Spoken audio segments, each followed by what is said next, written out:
You're listening to A View from the Cheap Seats Wrestling Podcast.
There is nothing like going to see a live wrestling event. The energy is completely different than what you usually get when you just watch it on TV. At least that's my experience, and that was my experience when I saw WWE Live Monday Night Raw in my hometown of San Antonio, Texas this week. But before I go into what I sort of experienced, we need to talk about what happened at Hell in a Cell. Yes, Hell in a Cell, which honestly, at this point, should probably be called Halloween Havoc by the main event standards, but we'll get to that a little bit later. I like to go through at least all of the matches, little bit by little bit, and go through kind of what my predictions and how they worked out. I was about, 5-3 this week? 5-3 this month, I should say. I improved over my last predictions. That's for sure. Goodness, my last predictions were terrible. This one, I did a little bit better. So, in no particular order, let's take a look at some of the things that we have going on. I'm looking over my list, and the first list I'm going to look over is the loser must become the winner's personal assistant match, Brie Bella versus Nikki Bella. It was a match. Let's put it that way. It was a match. Truth be told, the actual pay-per-view, I think, did better than live than I thought it would on paper. A lot of matches really didn't, excite me too much. This being one of them. But after a while, they worked. They worked really hard. Maybe, it's kind of saying like maybe we're very tough on the divas because a lot of them, not as good as they probably could be. And Brie and Nikki, at least there was a sort of story behind this match. It was all right. They did. You can tell they're working extremely hard. And I'll definitely give them credit for working as hard as they can in these matches. It's sort of, though, the storyline, I think, is what a lot of people are kind of, they're kind of sort of sick about. And especially when you have a loser becomes the winner's assistant, whatever match. 9 out of 10 times, the heel is going to win. Because if, the face wins, the face is kind of a jerk. It's like, yeah, you're now my slave. Ugh, they wouldn't do that. They would just kind of like, I won, you're free to go, whatever. So there's no really storyline to go with that. So obviously the heel's going to win. So that's why Nikki sort of won. And we got sort of a segment later on the night where Brie was trying to, put in luggage and then got a smoothie poured on her and stuff like that. So it's like, oh, goody. Now this is supposed to happen for a month. So we get to look forward to that. So I'm guessing around Survivor Series it'll sort of end or something will happen. I don't really know. I don't think anyone's really looking forward to a month of these vignettes, which is funny because on Raw we didn't get any vignettes, but we did get a match where Brie helped Nikki win, but she was very reluctant to do so, kind of thing. And luckily that's all we've had so far. But the month's not over. I picked up Nikki, and Nikki obviously won. That's right. United States Championship match. The Miz versus Sheamus. Not a bad match. Miz is where he is in sort of his career. Again, not really excited for him. Sheamus, I enjoy Sheamus. I like a big guy who's just out there to beat people up, and he does a really great job at that. But of course, the reason this match really is the best thing ever is because of Mizdow. Mizdow is the greatest. If Mizdow wasn't with The Miz right now, The Miz gimmick of being like the movie star would have been dead on arrival. Like, because people really, I don't think, have stopped caring about The Miz. But Mizdow has given this extra life. And you can tell, and the people are behind Mizdow. 100, not almost 100%, but they're very close. And, you know, the whole at the end with the whole YMCA thing, that was just kind of pure fun. I think everyone sort of enjoyed that. Even the most cynical people were like, all right, that's pretty funny. At Raw, though, at Raw is where I really saw people. I thought, for a while, I thought I was the only one behind Mizdow. I thought it was like, everyone needs to be really getting behind Mizdow because he's doing everything he possibly can in his gimmick, and it's working great for him. But there were others I saw at the arena when I was there that really were behind Mizdow. And I think it's starting to sort of happen. Like, they were in a tag match against, I believe, the Usos. And, you know, Miz tagged out. And when Miz tagged out and Mizdow came in, we're like, yay! And then Miz got upset and was like, no, tag me back in. And we're all, boo. You know? So it's there. It's happening. I don't know exactly. See, I still think they should have Mizdow beat Sheamus for the United States title and kind of go in that direction and really elevate the character. And then eventually probably split these guys up to have their own maybe feud against one another, the stunt double becoming his own man. That's just me. That's fantasy booking in my head, or armchair booking, if you will. A lot of that happens throughout the night. I chose Sheamus to win, and Sheamus did win. Like, that's pretty fair. If they don't go the way I'm going, I don't really know what Sheamus can do or where Sheamus can go. I guess he could be, you know, they could have him face off against Rusev, and then have Rusev win the U.S. title. Ooh, that would be heat. But moving on, we have the Divas Championship match of AJ Lee versus Paige in their ongoing quest to either try to be the greatest match, the greatest Diva angle this year, or burn people out on the Divas title. I don't really know where it's going right now, and that really depends on how things work out. Again, this isn't a bad match, but it's hard. Like, back in the day, without television, and especially back like on Independence, where you have feuds, a lot of times you would only see these matches maybe once a month or twice a month if you're lucky. If you're on TV, maybe a little bit. When they had TV, maybe a little bit more. With 2 shows and a monthly pay-per-view, you start to get. I think the burnout on feuds is actually a little bit quicker, and I feel like this feud has started to grain on people.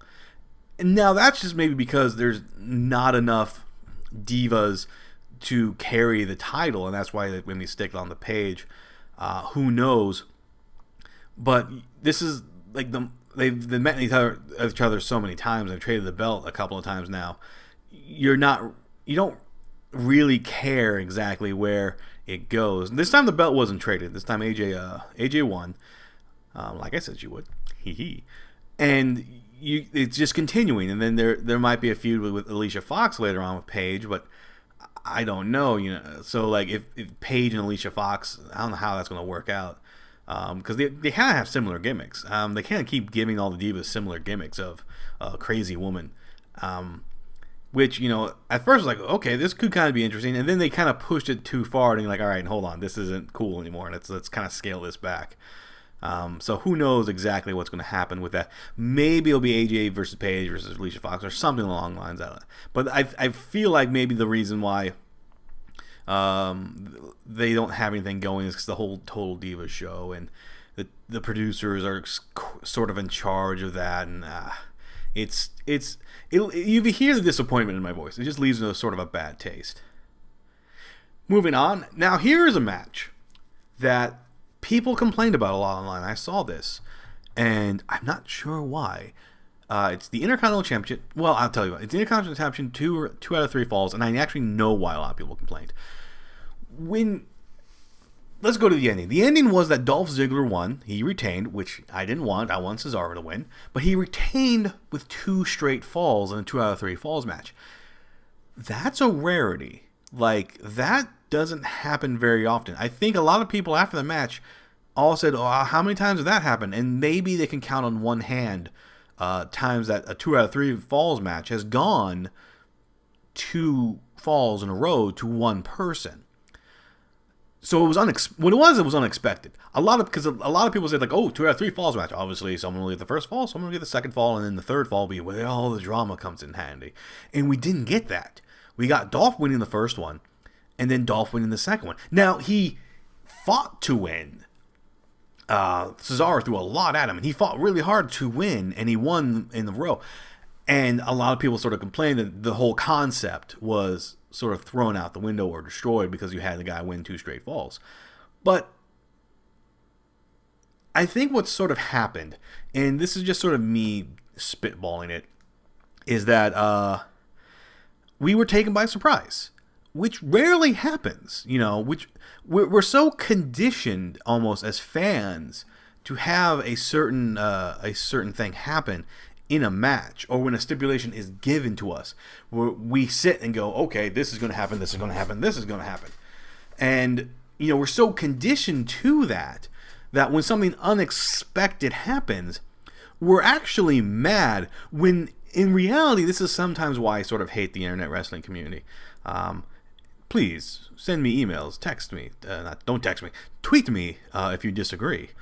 But the reason I sort of hate the internet wrestling community is it becomes hypocritical. Absolutely hypocritical. We will sit and say, the product is stale because we know what's going on, or the same thing happens over and over again. And so when something different happens, or something happens that is shocking to our expectations, we think we again say, well, this is crap because you're supposed to do it like this, or this is how it's supposed to go, So it's you can't really tell which is which, You're damned if you do, damned if you don't. Truth be told, this is probably because for the longest period of time, Ziggler's been buried almost in the WWE, and people rally behind him.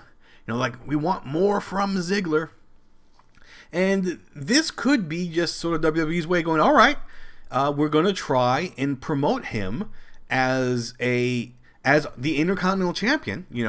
We need to make him feel special so the title can feel special. So having him go against Cesaro, extremely strong opponent, then win 2 straight falls, sort of we'll try to elevate him a bit. Almost sort of an apology. It's like, yeah, we've kind of treated this title like crap and their champions like crap. But here we have a guy so good at it and so willing to fight for it that he was able to go 2 falls in a 2 out of 3 falls match and win it straight up. You would think people will be happy that Ziggler's winning. But again, like I said, the internet wrestling community is a little bit hypocritical about things like this, and they weren't necessarily happy. Truth be told, it's also because Cesaro being a sort of an internet darling. And I can honestly see why. Cesaro is amazing in the ring. He's strong as balls. That phrase made no sense. And I don't like the fact that Cesaro's been on sort of the losing end. He's sort of lost in the card. I really want him to be elevated, which is I thought like if he can get the Intercontinental title, you could probably do something like that. But things just don't work out that way sometimes. Again, it wasn't a bad match either. It was a really good match, really good for Ziggler and Cesaro. But Ziggler came out on top, which was not necessarily what I wanted. The next match I have is the Tag Team Championship match of Golden Stardust versus the Usos. Now, here's something sort of interesting, and something I actually sort of noticed on the card itself. Like I said, these are actually not in any particular order. Well, in the order of how I wrote down the card in front of me and predicted it, and I'm just going backwards from it. But for like the first time, I think, 4 months, 5 months, hell, maybe even 6 months, the Tag Team Championships, or Tag Team match, did not start the pay-per-view. Now, if anyone knows my feelings of tag teams, is that I'm a tag team mark. And I usually have the tag teams, I don't mind tag teams starting pay-per-views, because usually those are the matches that kind of get everyone's energy up and goes, ah. But here, you didn't have that. They actually came a little bit later in the card, which I thought was very interesting.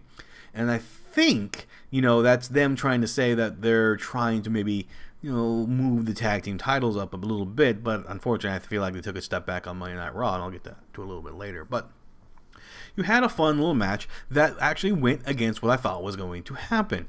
Gold and Stardust won. They retained. It's like, okay, of course now we do have a problem. Who are they supposed to face?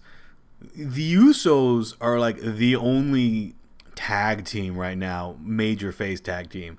You have Los Matadors, but that's sort of it. Like, there's no other face tag team for the heels to face. I use face a lot in that sense.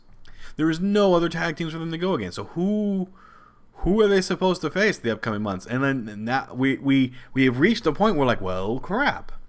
You know, obviously our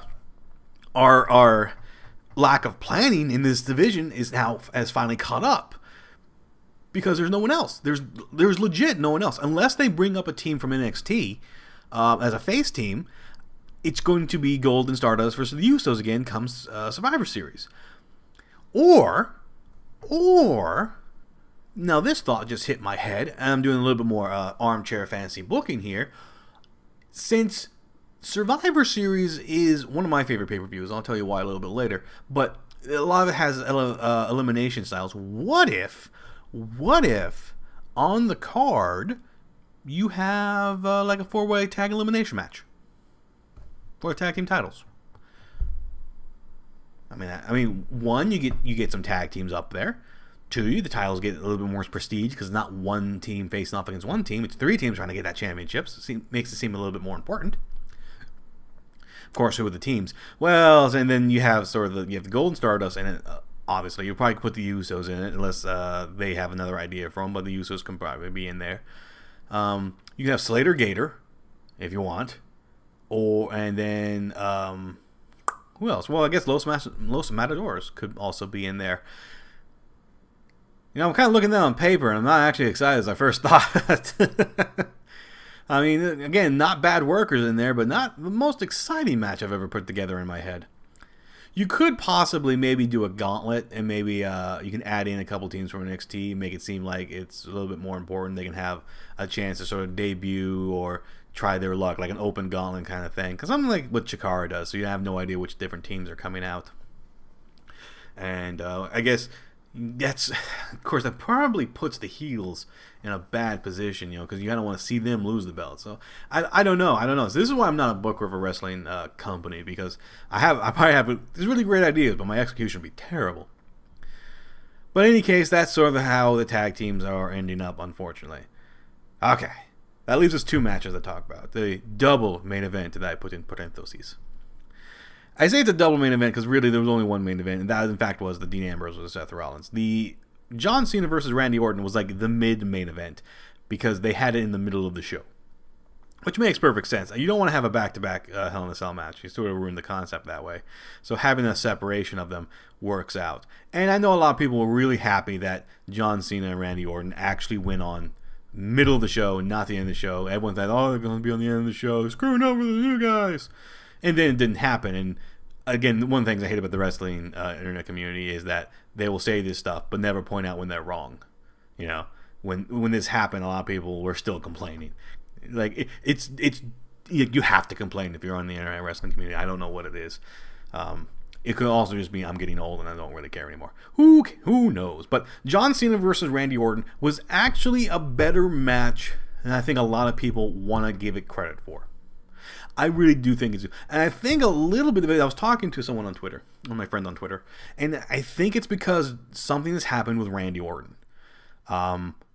He cares, he said. Like, I think he cares again. And I'm starting to sort of see that as well. Now, I think because Randy Orton has taken more of a limited schedule, like he's not doing as many house shows anymore. Actually, he might not be doing any house shows anymore. He might just be sticking to TV and pay-per-views. And that's probably for health reasons. I didn't know this, but over the course of this year, I learned about that Randy Orton has a very specific warm-up thing he has to do because of his shoulders now. And that if he doesn't do them or doesn't get a chance to do them, he doesn't do as much in the ring for fear of injuring himself. And I didn't know that. You know, I knew he had injury prone problems, but I didn't know it got so severe that he actually has his own warm up regime that he has to do before a match, that he always has to do. And that probably drags down on the guy's health and probably drags down on the guy's attitude. So taking sort of a limited schedule, but still being on the main shows, not a limited schedule like, say, Brock Lesnar, but still being on the main shows week in, week out, he's healthier. He might be even happier. And he's happier, he cares more. And it's really starting to show. Like, I didn't get that until it was mentioned to me. But from this match and then from Monday Night Raw, it's really starting to show that he absolutely does care again. And he oh man, his promo on Monday Night Raw was like the best promo he's had in months, maybe even years. I'm really upset. I'm gonna talk. I'm gonna break a little bit of kayfabe right here. Boom! I'm gonna fight you. It was seeing that live. And I was enjoying the hell out of myself. I turned to the guy next to me. I was like, "That's the best promo in years." But this match, I think this match was better than a lot of people give it credit for. But this is what, several hundredth time that John Cena and Randy Orton has met. And man, the WWE really is trying really hard to push this as a modern day Dusty Ric Flair, or like modern day Hogan Sting or something like that. Just guys that face each other so often. Yes and no. I'll give a little bit of credit. They've had some excellent matches before. But even with you take a look at Dusty versus Ric Flair in a different era where they didn't have as much TV, or they only had like maybe monthly pay-per-views and things like that. The burnout in the modern times is a lot quicker when you do it with so much television time and so many pay-per-views a year that it just wears down on the audience. But for John Cena and Randy Orton, it was actually all right. I don't know if it was their best match. Probably wasn't their best match together, but it was an all right match. And I guess the criticism a lot is that, the match is sort of boring because all they would do was finishers. I'm like, well, yeah, then welcome to the independent circuit. Watch an ROH show or go to an ROH show. Main event, especially if it's like a title match or something like that, you have finishers galore and they kick out all the time. Someone said this pay-per-view was sort of like an ROH show. There was a lot of kick-outs of finishers, and there was actually a lot. I'm not sure what that means, but again, it was an all right match for what it was, because a lot of people were now really, really looking forward to the main event, Dean Ambrose versus Seth Rollins.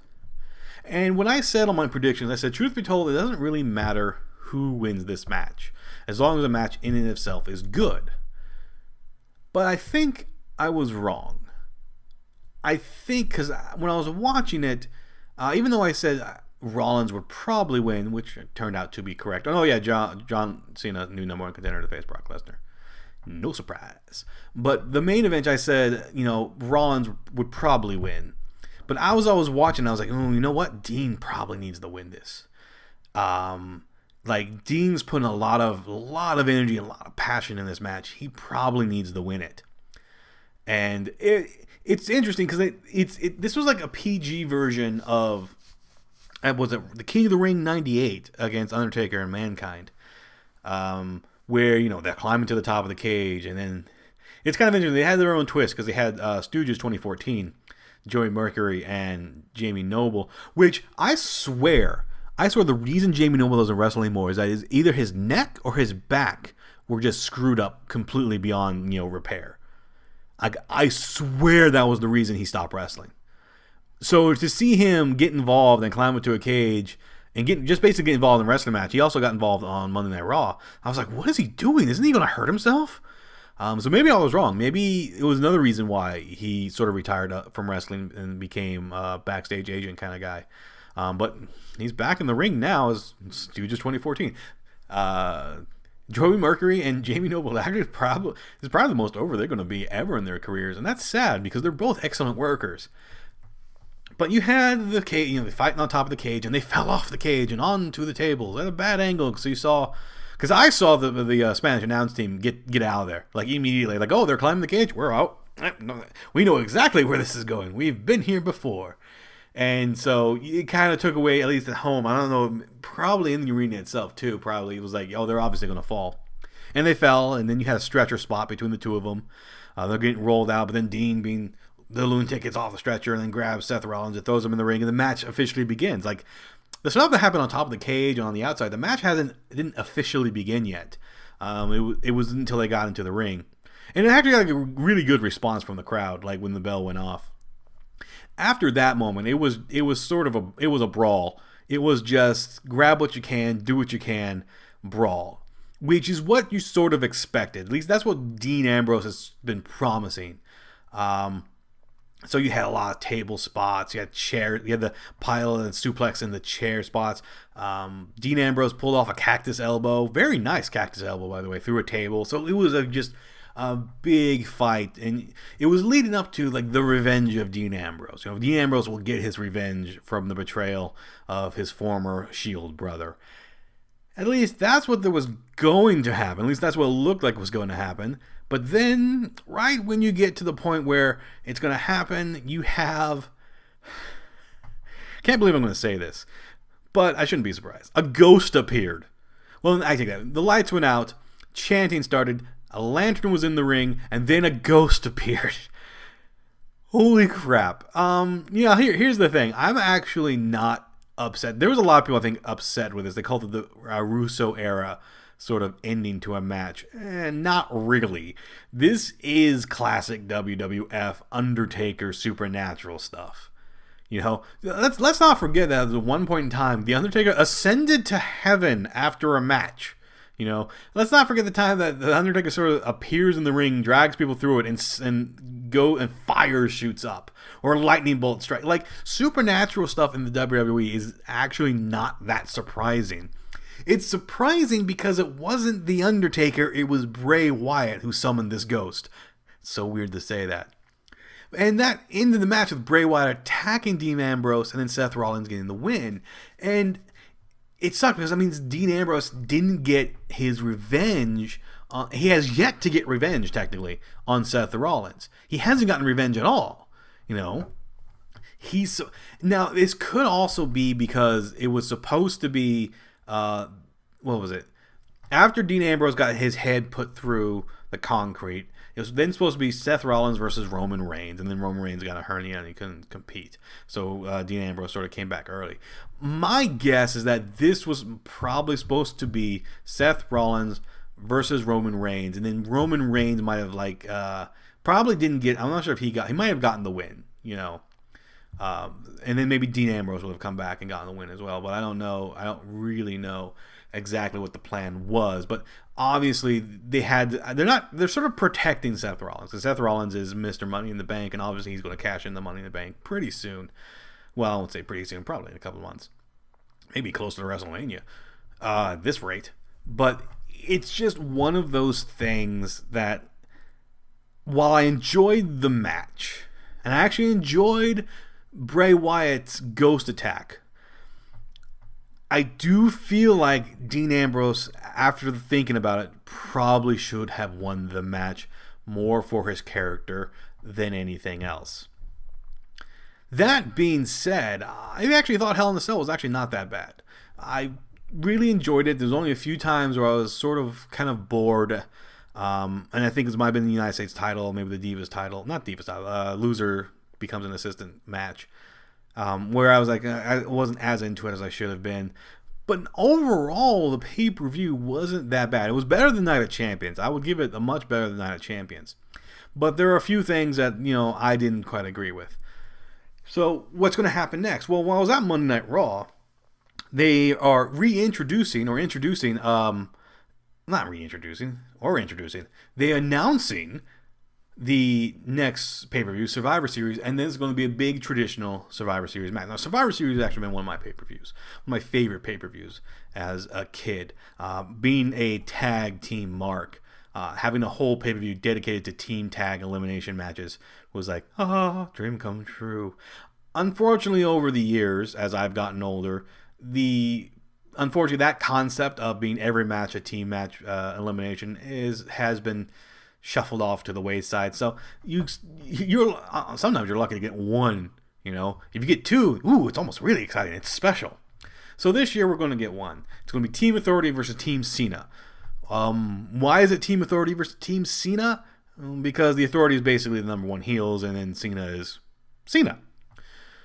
But you have to question, like, well, who's going to be on the teams? And that's the whole thing. They wanted Cena to be like, hey, join the Authority because you want to be insurance to make sure you actually can defeat Brock Lesnar and stuff like that. He's like, no, I fight for the people because I'm Cena. Da, da, da, da. That should be his new theme song, just him going, I'm Cena. Da, da, da, da. It might be better. People won't boo the entrance as much. Take it back. They'll probably boo more. But that's the whole thing, is that Cena gets allowed to pick, members of his team. Like, Team Authority is sort of very obvious as who's going to be on the team. Seth Rollins is obviously going to be on the team. Kane is obviously going to be on the team.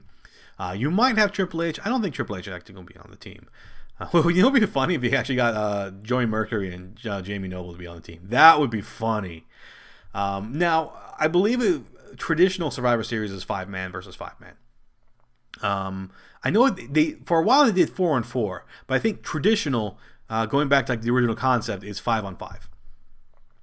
So for the Authority, you have Rollins, you have Kane, you have 3 open spots, and I don't know who else obviously who else is like the big heel. Well, Rusev is a big heel, so maybe they'll put Rusev in there. I still don't. Some people might say Triple H. I don't think Triple H would be in there. He might though. Just because of maybe lack of heels. Mark Henry recently turned heel again. They might put Mark Henry on the team. Actually, I'm thinking that might actually happen too. So you have a fifth mystery guy I'm not too sure about. On Team Cena, which is interesting, you have Cena, obviously the team captain. What's kind of cool is that it looks like they're pushing, like I said, Dolph Ziggler. After his very dominant, Intercontinental title win, they're pushing him up a little bit closer to Cena now. He's a little bit moved up the card, and he wants to be sort of like the rebel guy, another guy who's like, screw the Authority kind of person. Because the Authority tried to screw him facing off with Kane, but it didn't work. He won. Yay! Dolph Ziggler's winning. It's weird, I know. But so obviously you have Cena, then you probably have Ziggler showing up. Orton just turned face. You might get Orton on Team Cena, which, if they do that, I would like and prefer that like he be the last guy to show up, because obviously he hates Cena. Why would he immediately join Cena? Like you have to convince Orton to join is my thought process there. Who else can do it? There's a lot of people. There's actually a lot of faces that you really can choose from. So I have really no idea who else will be it. I know there's some people thinking this could be the return of Daniel Bryan, just the way the Triple H force fed you have to find someone like you who hates the Authority. I'm like, well, the only person that hates the Authority more than Cena is Daniel Bryan. But I don't know Daniel Bryan's neck situation.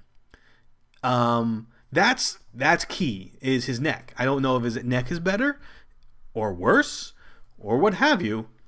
It's one of those things you have to sort of look for. So I really don't know exactly how that's going to work out. Coming down the weeks, I'll probably have a better list of people who will be in the Survivor Series match. Just kind of watching TV to see where they go and trying to listen to news and things like that. As of right now, the only two people I know for an absolute fact is going to be Cena and probably Rollins. So there you go. So Survivor Series is not going to have a WWE title match with Brock Lesnar because Brock Lesnar is sitting at home collecting the check or laughing at facing John Cena. He's like, really? Again? Probably should face Orton by this point. That'd be hilarious if like Brock knows how to book his character better than WWE. But there you go. An all-right pay-per-view followed by an all-right-ish Raw. You have a lot of different things. I'm actually be surprised if Dean Ambrose isn't somehow... See, I don't think Dean Ambrose would join Team Cena because he wants to fight Bray Wyatt, and I don't see Bray Wyatt joining Team Authority. Like, I say keep those guys in their own separate universe and have them sort of go at it. Just because, like, you need other matches on the card. And you have to, filling up this card is going to be really hard if you have a 5-on-5 tag match as your main event. You sort of take away a lot of guys. But, there you go. So hopefully this will turn out all right. There's always a coin toss. And I mean, I love, like I said, I love the Survivor Series and No Win. I love the 5-on-5 elimination. So I always turn in for that. I'm a sucker for it, good and or bad. But an all-right Hell in a Cell, followed up an all-right-ish Raw, things are looking kind of interesting for the WWE, at least temporarily. Having Orton turn face is probably one of the best things they've done in a long time, because it does sort of freshen up. It does feel a little bit fresher now. It's a tiny bit fresher. At least in the parts of it. You still have Cena on top. But that's all the time I have for this week. It's a long show this week. I do apologize for that. But if you like this show, please remember, subscribe, share. I love to hear from you. Follow me on Twitter. If you have any questions, look in the description below. I love to answer them. I love to have a Q&A show sometime in the future. Until then, this has been A View from the Cheap Seats. Thank you again, and goodbye.